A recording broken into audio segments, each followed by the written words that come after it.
अस्सलाम वालेकुम dear students, हाउ R U. उम्मीद आहे ख़ैरियत सां हूंदा। ऐं अॼु जेको पंहिंजो टॉपिक आहे चैप्टर नंबर 1 फिज़िक्स क्लास 9 ऐं टॉपिक आहे ब्रांचिज़ ऑफ फिज़िक्स। त पाण फिज़िक्स जूं जेके ब्रांचिज़ आहिनि ही हिकु लेक्चर न बल्कि 2 या 3 लेक्चर्स में पाण ब्रांचिज़ ऑफ फिज़िक्स खे कवर कंदासीं। त फिज़िक्स जूं जेके मेन ब्रांचिज़ आहिनि उहे मेन ब्रांचिज़ फिज़िक्स जूं आहिनि 2, यानी जेका फिज़िक्स आहे उनखे मेनली क्लासीफाई कयो वियो आहे 2 ब्रांचिज़ में। हिकिड़ी जेका फिज़िक्स जी ब्रांच आहे उनखे चयो वेंदो आहे क्लासिकल फिज़िक्स, ठीकु आहे। ऐं ॿी जेका फिज़िक्स आहे उनखे चयो वेंदो आहे मॉडर्न फिज़िक्स।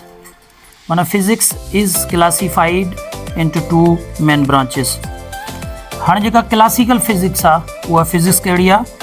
क्लासिकल फिज़िक्स उन फिज़िक्स खे चइबो आहे जेका फिज़िक्स 1900 खां पहिरियां जी आहे, यानी 20th सेंचुरी खां पहिरियां जी जेका फिज़िक्स आहे उन में जेके बि डिस्कवरीज़ थियूं, जेके बि थ्योरीज़ आयूं या जेके बि साइंटिस्ट गुज़रिया 1900 खां पहिरियां उहे सभु क्लासीफाई कया विया आहिनि क्लासिकल फिज़िक्स में।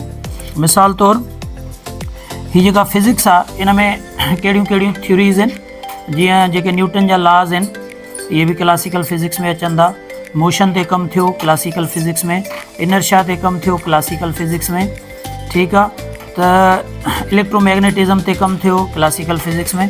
त इहे शयूं जेके अचनि थियूं इहे 1900 खां पहिरियां जूं अचनि थियूं। 1900 खां पहिरियां जेके बि थ्योरीज़, जेके बि डिस्कवरीज़ फिज़िक्स जे मैदान में थियूं उन्हनि सभिनी खे क्लासीफाई कयो वियो आहे as classical physics. The branch of physics which deals with the study of theories and discoveries before 1900, ठीकु आहे। त हिन में जेके 1900 खां क्लासिकल फिज़िक्स या जेके असां वटि फिज़िस्ट आहिनि उन्हनि में काफ़ी फिज़िस्ट गुज़रिया आहिनि, पर मेन जेके फिज़िस्ट हुया जिन जो वॾो रोल आहे क्लासिकल फिज़िक्स में उहो हिकु आहे गैलीलियो, मशहूरु फिज़िस्ट आहे, इटालियन आहे, ठीकु आहे, इटली जो हुयो। ऐं ॿियो जेको हुयो मशहूरु साइंसदान आइज़ैक न्यूटन। त हीउ जेको आइज़ैक न्यूटन आहे एक्चुअली हिन आइज़ैक न्यूटन खे चयो वेंदो आहे फाउंडर ऑफ क्लासिकल फिज़िक्स। त आइज़ैक न्यूटन जो जेको रोल आहे क्लासिकल फिज़िक्स में, जेको हिन मोशन ते कमु कयो, ग्रेविटी ते कमु कयो, ग्रेविटेशन ते कमु कयो, त हिन जो जेको कमु आहे गैलीलियो खां बाद में जेको कमु आहे उहो आइज़ैक न्यूटन जो तमामु वॾो कमु आहे क्लासिकल फिज़िक्स में। इन करे हिन खे कंसीडर्ड कयो वेंदो आहे as a founder of classical physics हिन जे कम जे करे। हाणे क्लासिकल फिज़िक्स में कहिड़ियूं कहिड़ियूं ब्रांचिज़ अचनि थियूं फिज़िक्स जूं? तव्हां जॾहिं पंहिंजो किताबु ॾिसंदव क्लास 9th जो त उन में मैकेनिक्स बि आहे, क्लासिकल फिज़िक्स जी ब्रांच आहे। थर्मोडायनामिक्स आहे, इलेक्ट्रोमैग्नेटिज़म आहे, इलेक्ट्रिसिटी आहे, ऑप्टिक्स आहे, अकाउस्टिक आहे ऐं साउंड फिज़िक्स आहे। हिननि खे पाण अॻिते वरी नेक्स्ट लेक्चर में पाण 1 by 1 सभिनी खे डिस्कस कंदासीं। ॿी जेका फिज़िक्स जी मेन ब्रांच आहे उहा आहे मॉडर्न फिज़िक्स। मॉडर्न फिज़िक्स आहे। हाणे मॉडर्न फिज़िक्स कहिड़ी फिज़िक्स आहे?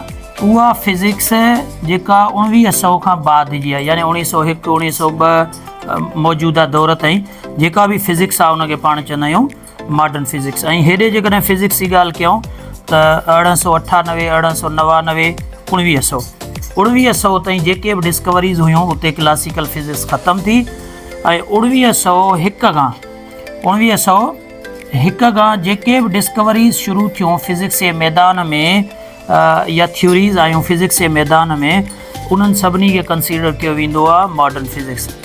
The branch of physics which deals with the study of theories and the discoveries which occurred in 1901 and onward, ठीकु आहे। 1901 खां बाद में जेके बि थ्योरीज़ ऐं डिस्कवरीज़ थियूं उन्हनि खे क्लासीफाई कयो वेंदो आहे एज़ अ मॉडर्न फिज़िक्स। हाणे मॉडर्न फिज़िक्स में बि इलाही सारा साइंटिस्ट आहिनि, पर मॉडर्न फिज़िक्स जो जेको बुनियादु विधो उहो मॉडर्न फिज़िक्स जो बुनियादु विझण वारो हुयो मैक्स प्लैंक।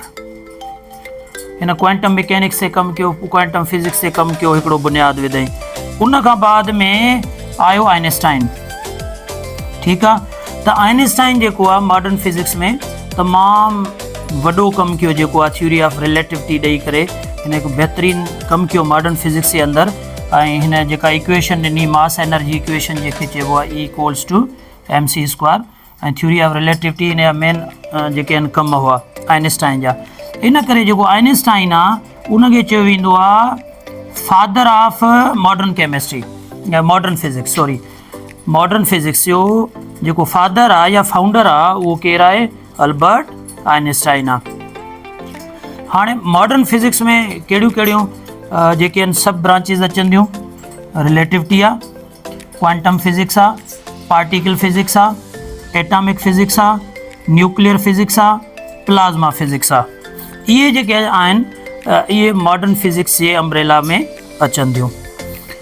ॿ ब्रांचिस अहिड़ियूं बि आहिनि जेके असांजो क्लासिकल फिज़िक्स में बि अचनि थियूं, मॉडर्न फिज़िक्स में बि अचनि थियूं। उहे कहिड़ियूं आहिनि? हिकिड़ी एस्ट्रोफिज़िक्स आहे ऐं ॿीं जियो फिज़िक्स आहे।